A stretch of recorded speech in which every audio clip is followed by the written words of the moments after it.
Allô, oui, bonjour à toutes et tous. Merci d'être présents aujourd'hui dans le cadre de notre cycle de conférences qui va se dérouler sur toute la journée avec des interventions diverses et variées, vous le verrez.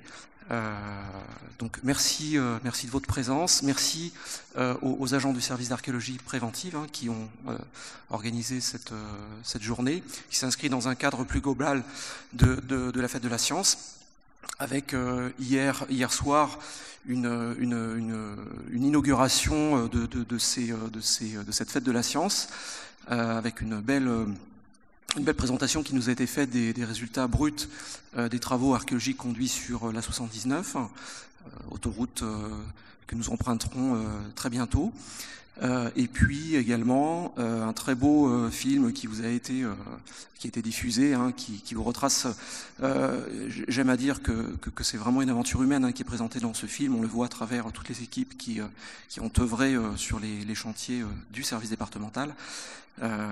Et voilà. Puis ensuite, on a eu un débat effectivement avec à la barre Sébastien Joly qui a pu nous questionner sur différents sujets. Aujourd'hui, nous avons aussi l'honneur d'accueillir Karim Jernigan, qui est conservateur régional de l'archéologie pour toute la grande région Auvergne-Rhône-Alpes. Et je vais lui laisser la parole, puisque c'est lui, ce matin, qui sera le maître de séance et le maître du temps par ailleurs. Merci. Merci David. Bonjour à tous. Oui, alors je ne vais pas être trop long, surtout que ce qui est intéressant, ça va être plutôt les conférences des différents collègues tout au long de la journée.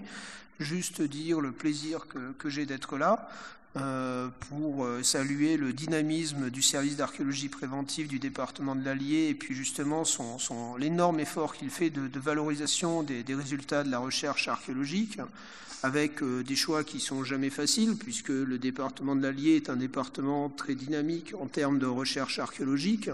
Bon, c'est d'une part dû bien sûr à une activité d'archéologie préventive assez intense qui s'est encore intensifiée effectivement ces 2 dernières années avec la mise à 2 fois 2 voies de la route Centre-Europe-Atlantique qui deviendra bientôt l'autoroute A79.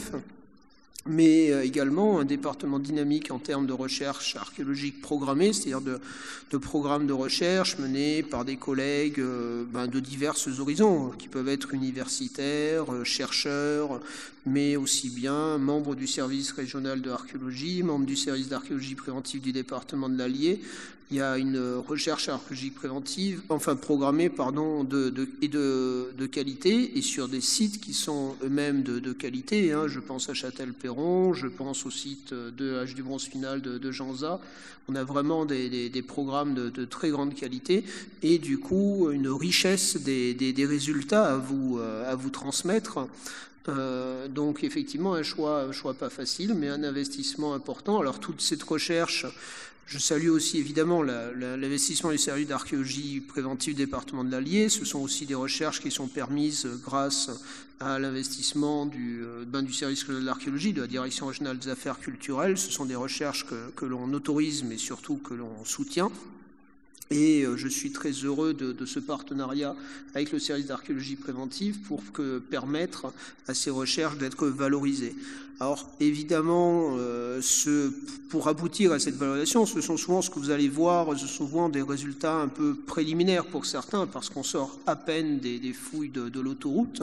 Ce qu'il faut savoir, c'est que pour avoir des résultats consolidés, il va falloir laisser du temps aux archéologues, laisser du temps de rédiger les rapports, mais laisser du temps également d'aboutir aux phases de publication. Et moi, c'est ce que j'espère, c'est notamment pour évidemment tous ces collègues de l'INRAP, du service d'archéologie préventive du département de l'Allier, des opérateurs privés qui se sont investis sur le terrain, c'est que leurs institutions leur permettent derrière, même une fois rendus les rapports, d'avoir encore du temps pour établir les projets de publication que nous soutiendrons et que nous appelons de nos vœux. Alors, ce sont ces projets de publication qui sont la seule manière possible de rendre à la communauté scientifique, de diffuser à la communauté scientifique les observations de terrain qui ont été faites et qui sont importantes pour derrière bâtir l'histoire de ces territoires, nourrir la recherche archéologique et historique. Donc c'est une phase incontournable, nourrir cette recherche et puis après vous diffusez les résultats de cette recherche. Donc voilà, ça c'est mon vœu le plus cher des années à venir, c'est cette stabilité des emplois pour aboutir à cet indispensable retour des résultats, des recherches que vous avez menées sur le terrain.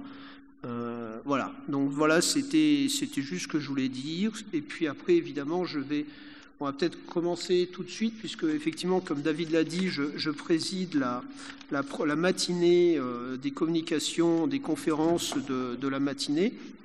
Donc nous allons commencer ce matin par 3 conférences.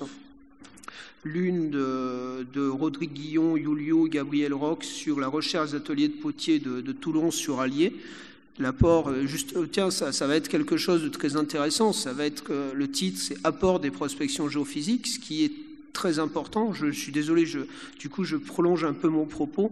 Il y a quand même quelque chose qui a énormément changé et qui est fondamental dans notre discipline, c'est encore le développement des outils numériques. Vous le savez, l'archéologie, le gros souci de l'archéologue, c'est de rendre compte de ce qu'il a observé sur le terrain. Il va pouvoir prélever des objets, il va pouvoir peut-être prélever une partie des structures immobilières qu'il a pu dégager, mais il y a toute une partie de contexte archéologique qui est un élément important dans cette recherche archéologique. Toute cette partie qui va pouvoir observer, mais qui ne va pas pouvoir prélever. Or, avec le développement des outils numériques, on était, encore quand moi j'étais étudiant, on faisait du dessin, de la photographie, et là on développe des méthodes d'enregistrement nouvelles, avec la 3D, avec également les méthodes non invasives comme les prospections géophysiques qui vont observer sur le terrain. Donc on maximise les observations nécessaires et on a de coup plus de facilité à présenter vraiment les données telles qu'on les a vues sur le terrain et moins telles qu'on les a comprises et donc interprétées. Donc le travail va vers plus d'objectivité, moins de subjectivité, ce qui est un progrès énorme en archéologie. Et donc je vais céder la parole. Donc alors je crois que la première conférence va se faire un peu en mixte. Je crois que Rodrigue Guillon va être là. Je ne sais pas exactement comment s'organiser. Je sais qu'il y a un collègue qui doit intervenir en visio. Ça va être un peu du nouveau, mais en tout cas, ça va être quel que soit... J'espère qu'il n'y aura pas de difficultés techniques parce que les résultats seront très intéressants. David, je ne sais pas si Rodrigue est parmi nous. Voilà, si et Gabriel Roch, je vais leur céder la parole et je vais mettre un peu sur le côté. Et je vous laisserai gérer la connexion avec Ulliou depuis Rennes, si j'ai bien compris.